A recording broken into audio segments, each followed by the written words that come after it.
Fala aí pessoal, beleza? Como é que vocês estão? Iniciando mais um acompanhamento mensal, vamos falar sobre o Mana 11, fundo que volta aqui para o canal. Eu acho que eu fiquei 1 ou 2 meses sem falar sobre ele, e aí me cobraram bastante. Vamos falar sobre o Manati. É um dos fundos, pessoal, é um dos hedge funds que mais tem me agradado, junto com o ITRE do Itaú, são fundos que têm me agradado bastante em termos de portfólio, em termos de resultado.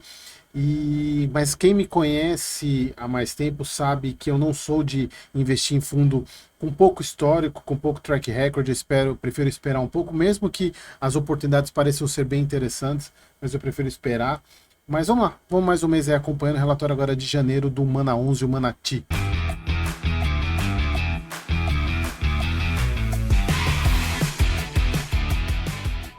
Então vamos lá, pessoal.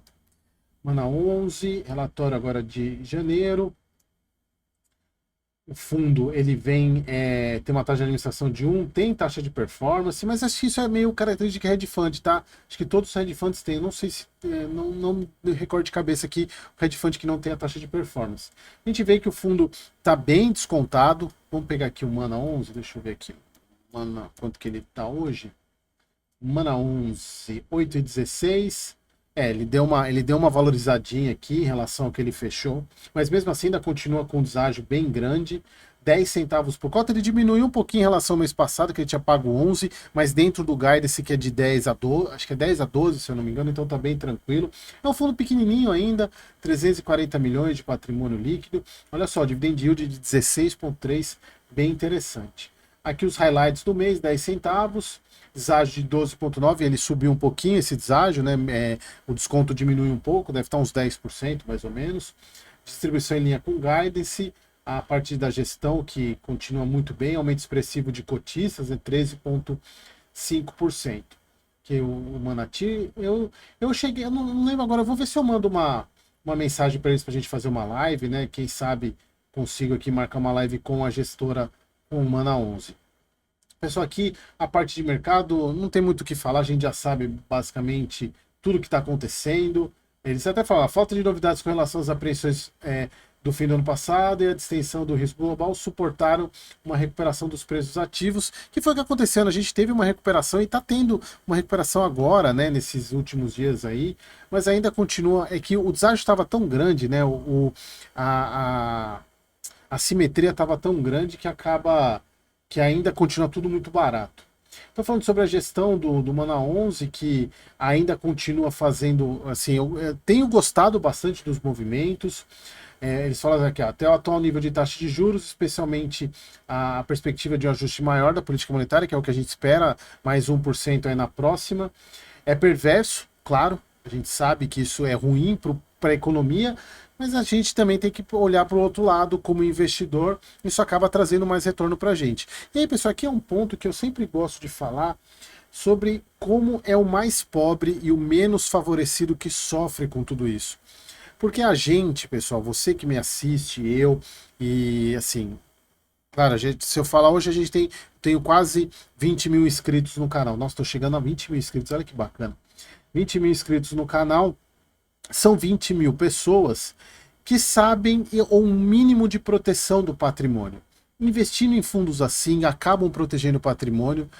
Quem não tem acesso a isso, que normalmente é a camada mais desfavorecida, acaba sofrendo, e até mais pelo tanto de imposto que paga no consumo, e a inflação acaba correndo totalmente o poder de compra. E com taxa de juros alta, acaba o dinheiro ficando mais caro, então prejudica tudo. E você, que tem a capacidade de investir, você acaba protegendo o seu dinheiro em relação a isso, inclusive até a própria alta da taxa de juros.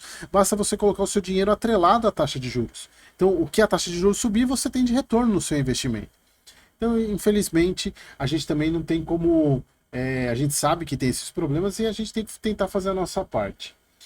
No caso do rendimento recorrente, né, isso ajuda a melhorar exatamente, tanto taxa de juros quanto inflação ajudam a melhorar o fundo, falando que eles preferiram ainda manter uma posição de caixa para poder aproveitar oportunidades. O fundo pagou 10 centavos, o que dá quase 147% do CDI. O guidance, como eu falei para vocês, de 0,10 a 0,12 e mantido aí até março de 2025. Aí eles falam que se tomar a borda inferior, que foi os 10 centavos, dá 16,3 de yield ao ano. Falando que aqui o Mana tem o maior yield dos fundos, né, de comparativo. É claro que você não pode comparar com fundos grandes, né, o patrimônio dele é pequeno. Aqui eles falam aqui, nas operações de cria, originação de novas operações, seguindo o DNA da Manati, inevitavelmente parte de uma base mais dilatada de indexadores. De todo modo, continuamos trabalhando no incremento para a posição de fundos em ativos pós-fixados, ou seja, CDI, aproveitando do ciclo de alta da Selic, de juros do curto prazo, o que deve trazer uma Selic mais alta por mais tempo. Ainda todas as nossas operações permanecem adimplentes e em dias com suas obrigações. Aqui é um ponto importante, porque eles estruturam muita coisa. E claro, você tem um juro maior, você pressiona a ponta devedora. Se você coloca lá CDI mais 5, o cara ele já paga os 5% de juros, mais o CDI. Aumentando, imagina o CDI para 15, ele vai pagar 20%. Então, claro, isso pressiona e coloca um risco na operação. Então, eu acho que é isso que eles querem dizer. Por mais que tenha alta de taxa de juros, ele dá uma segurada aí na questão da originação para também não pressionar muito o devedor. Falando aqui que o fundo priorizou em fundo de papel, inclusive o grande retorno dele é por causa dos fundos de papel. Aqui o fundo pagou 10 centavos, né? A gente vê que. E aqui um ponto que me chamou bem interessante, que é o fundo fazendo ganho de capital em CRI recorrente. Por mais que, se a gente for ver, não é um impacto tão grande, mas somado todos os meses acaba influenciando no resultado. Isso é bem legal.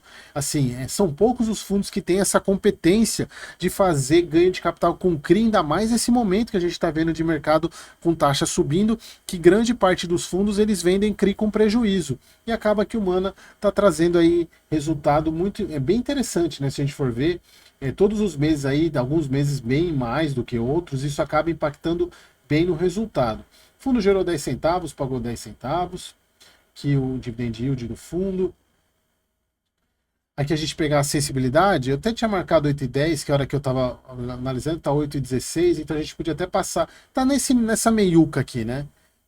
Na sensibilidade, no CDI mais 9,95, IPCA mais 12,60, lembrando que isso aqui não é o dividendo, e sim a taxa de rentabilidade da carteira em função da duration dela.